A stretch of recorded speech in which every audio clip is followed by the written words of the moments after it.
Bonjour. Mais le Seigneur lui dit, cet homme est beau et grand. Mais ne fais pas attention à cela. Ce n'est pas lui que j'ai choisi. Je ne juge pas comme les êtres humains. Les gens font attention à ce qu'ils voient. Mais moi, je regarde le fond du cœur. 1 Samuel 16 au verset 7. Sais-tu ce qu'est une supernova ou supernova? Une supernova est l'ensemble des phénomènes qui résultent de l'implosion d'une étoile en fin de vie, notamment une gigantesque explosion qui s'accompagne d'une augmentation brève mais très puissante de sa luminosité. Vue depuis la Terre, une supernova apparaît donc souvent comme une étoile nouvelle, alors qu'elle correspond en réalité à la disparition d'une étoile.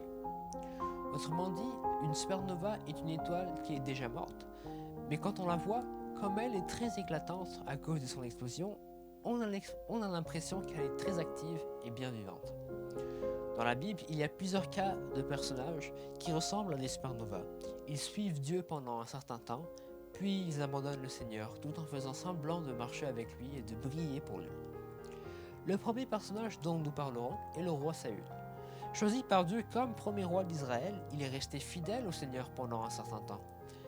Mais à force de lui désobéir régulièrement, il a fini par s'éloigner de Dieu. Pourtant, alors même qu'il avait abandonné Dieu, il est resté roi d'Israël durant un moment. Il a même fini par consulter une voyante et a dramatiquement fini sa vie en se donnant la mort. Le deuxième personnage était un disciple du Seigneur Jésus-Christ, et c'est Judas Iscariot.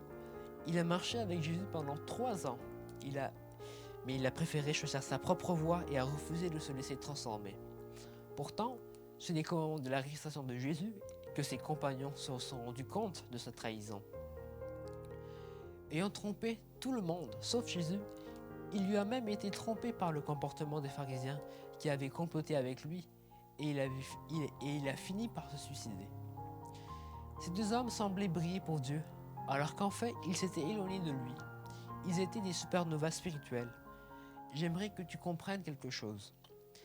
Il arrive que les enfants de Dieu fassent des erreurs et commettent des péchés. Mais il y a 2 pièges à éviter. Le premier, c'est de se laisser décourager par le diable, qui nous dira que nous sommes tellement sales et souillés que nous ne pouvons plus revenir à Dieu. La Bible dit, si quelqu'un a péché, nous avons un avocat auprès du Père, Jésus-Christ le juste. 1 Jean 2 au verset 1. Le deuxième, c'est de faire comme si l'on n'avait rien fait de mal. On devient alors une supernova spirituelle. Laisse le Seigneur te diriger, et si tu as mal agi, demande-lui pardon parce qu'il t'aime. Ne sois pas une supernova. Extrait de Sébastien Régis. Bonne journée.